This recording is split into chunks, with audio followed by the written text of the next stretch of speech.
안녕하세요. 첫 단어부터 파악하는 영어 사용 전략 TTSB입니다. 지금까지 영어를 공부하고 가르치고 그리고 영상을 올리면서 항상 고민이 있었습니다. 한국 사람이 영어를 공부하는 것이 왜 이렇게 힘이 들까라는 것이었죠. 그리고 좀 더 쉽고 정확하게 영어를 사용할 수 있는 방법은 무엇일까라는 것을 항상 고민을 해왔습니다. 여러 가지 이유가 있겠지만 본질적으로는 25개 정도 되는 기본 동사의 뜻이 너무 많다라는 것입니다. 그리고 또한 기본 동사와 전치사가 결합되어서 다양한 의미의 표현들을 만들어내는 구동사 표현도 적응이 잘 안 되는 것이죠. 우리 생각과는 너무 다른 표현들을 일상에서는 다양하게 사용한다는 것도 마찬가지입니다. 그런데 분명한 것은 원어민들이 이러한 내용들을 다 공부하고 암기해서 영어를 사용하지는 않는다라는 것은 확실하다라는 것이죠. 6살짜리 아기가 영어를 잘 구사하는 것을 보면 쉽게 이해할 수 있습니다. 그렇다면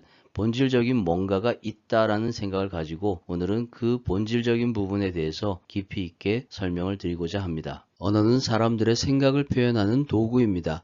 그런데 영어를 사용하는 사람들은 생각의 출발점에서부터 우리와는 완전히 다른 사고방식과 관점을 가지고 있습니다. 영어 표현이 낯설고 생소한 것은 당연하다라는 것이죠. 가장 큰 차이는 나에 대한 개념입니다. 우리는 전체적인 관계 속에서 세상과 조화를 이루는 나에 대한 개념을 중시합니다. 그래서 어떻게 훌륭한 사람이 될 것인가 라는 것에 중점적인 교육의 목표가 있는 것이죠. 따라서 권선징악이나 좋고 나쁨을 먼저 판단하는 그런 생각 습관을 가지고 있습니다. 반면에 영어는 세상과 분리되어서 독립적으로 존재하는 나에 대한 개념을 가지고 있죠.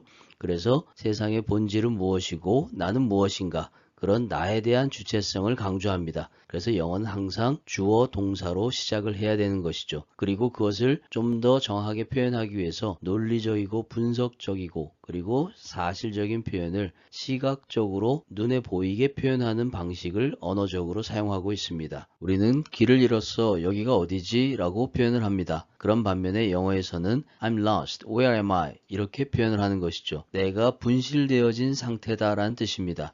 상황 속에서 내가 분실된 상태를 표현하는 것이죠. 그리고 나는 어디에 있는 거지? 라고 표현을 합니다. 이렇게 항상 주어 자리에 내가 오는 것이고 나를 중심으로 해서 내가 나 자신을 관찰하는 입장에서 표현을 만들어서 사용합니다. 또한 Is this seat taken? 이 자리가 취해진 것입니까? 이 자리에 임자가 있나요? 라고 질문하는 것이죠. 여기서는 주어가 사물이기 때문에 취해진이라는 표현이 적절하게 어울리는 표현이 되는 것입니다. 그런 반면에 she is taken, 그녀가 취해진다, 취해진 상태다 라고 표현하면 우리 입장에서는 사물이 아니고 사람인데 이렇게 수동적으로 취해진 상태다라는 표현을 쓰는 것이 이상하다라고 생각을 하게 됩니다. 그렇지만 영어에서는 나라고 하는 존재는 세상의 개별적인 구성 요소이기 때문에 큰 차이가 없는 것이죠. 다시 말해서 어떤 사물과 추상명사와 사람과 어떤 격을 두고 따로 구분하지 않고 동일한 구성 요소로서 사용된다라는 것입니다. 이 말의 의미는 그녀는 이미 취해진 상태다라는 의미에서 그녀는 임자가 있어 라는 뜻이 됩니다. 밑에 있는 표현도 she is spoken for. 그녀는 뭐뭐에 대해서 선언이 되어진, 말이 되어진 상태다. 그래서 예약이 되어진 이란 의미로 사용될 수 있는데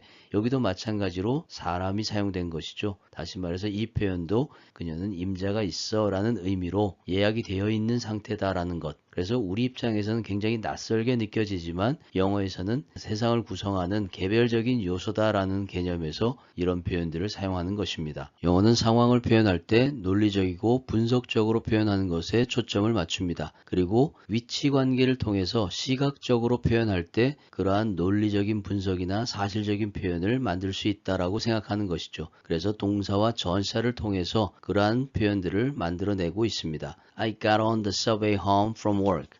나는 지하철에 탔다란 뜻입니다. 그러면 get on을 써서 접촉과 연결 그런 의미에서 지하철에 탔다란 의미가 되는 것이죠. 그리고 일로부터란 뜻입니다. 그러면 일로부터이기 때문에 일이 끝난 후에 란 뜻이 되겠죠. 이런 식으로 전치사를 활용해서 위치 관계를 표현하는 것입니다. 두 번째는 hurry up, get back in the car. 차에 다시 타라 라는 뜻이 되겠죠. 되돌아가서 안에 있는 상태로 이동해라 라는 뜻입니다. 그래서 차에 다시 타라 라는 의미가 되는 것이죠. 세 번째는 let's get down to solving this matter. 아래로 이동하는 상태로 가자 라는 뜻입니다. 그래서 그 이동하는 도착 지점이 문제를 해결하는 것이죠. 그래서 이 문제를 해결하는 것을 시작해 봅시다 라는 의미로 표현을 사용하는 것입니다. 그런데 우리가 기본 동사나 동사와 전치사의 다양한 의미를 우리말 뜻을 통해서 공부를 하게 될 때 결정적인 함정에 빠지게 되는 것입니다. 영어의 get into라는 표현은 한 가지 의미밖에 없는 것이죠. 이동해서 어디 안으로 들어가는 상태가 되다라는 뜻입니다. 단순히 앞에 주어가 달라지고 뒷부분에 목적어가 달라지는 것 뿐이죠.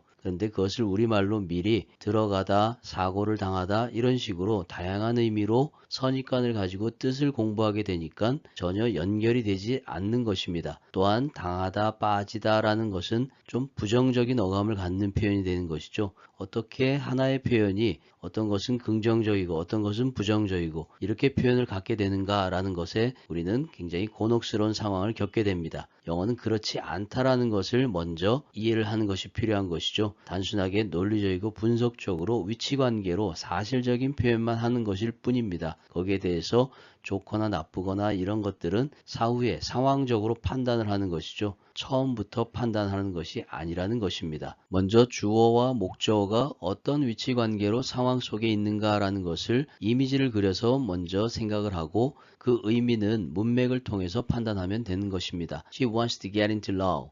법률 안으로 들어가다라는 뜻이 되겠죠. 그러면 법률을 공부하거나 법률 분야에서 일하는 것을 원한다라는 의미로 이해할 수 있는 것입니다. 두 번째는 Let's get into specifics. 구체적인 것들 안으로 들어가다라는 뜻이죠. 다시 말해서 구체적인 것은 다음번에 얘기합시다. 이렇게 이해할 수 있는 표현입니다. 세 번째도 I almost got into car accident on the way. 나는 거의 자동차 사고 안으로 들어갈 뻔했다라는 뜻이죠. 사고는 나지 않았지만 그럴 뻔했다라는 의미가 되는 것입니다. 네 번째도 I'm ready to get into a relationship with Tom. 나는 준비가 된 상태다. get into 하면은 들어가다라는 뜻인데 들어가는 곳이 관계가 되는 것입니다. 그러니까 Tom과 사귈 준비가 된 상태다라는 의미가 되는 것이죠. 이렇게 이해하는 것입니다. 다섯 번째는 I managed to get into these pants. 이 바지에 안으로 들어가는 상태가 그럭저럭 되었다라는 뜻이 되겠죠. 뭔가 작거나 아니면 맞지 않는 바지인데 억지로 껴 입었다라는 그런 의미로 이해할 수 있는 표현이 되는 것입니다. 영어를 표현하는 가장 원초적인 원리는 첫 번째가 주어에 대한 개념입니다. 독립적으로 세상에 존재하는 개별 구성 요소이기 때문에 항상 주어를 사용해야 되는 것이죠. 그리고 주어가 어떤 상태인지 어떤 동작을 하는지 바로 뒤에 동사로 표현을 해야 되는 것입니다. 그러면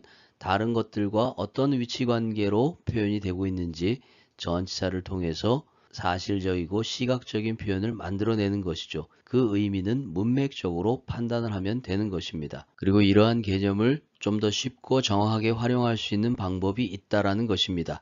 그것은 일상적인 패턴을 활용해서 말문을 여는 것을 먼저 익히는 것이죠. 그렇게 해서 일상적인 패턴을 익히고 뒷부분에는 기본 동사와 명사, 동사와 전치사가 이루어지는 컬로케이션으로 중심 내용 패턴을 공부하는 것입니다. 그리고 추가적으로 뒷부분에 투부정사, 현재분사, 과거분사, 그리고 전치사, 명사, 전치사, 접속사 개념을 활용해서 추가적인 내용을 연결해 나가는 식으로 차례차례 덧붙여 나가면서 영어를 점차적으로 발전시킬 수 있다라는 것이죠. I didn't mean to hurt you in that way. 나는 의도한 것이 아니었다. 당신에게 상처를 주는 것을 그런 방식으로 이렇게 차례대로 이해해 나가면 되는 것입니다. 오늘 설명드린 내용이 영어 공부에 많이 도움이 되었으면 좋겠습니다. 끝까지 영상을 시청해 주셔서 감사합니다.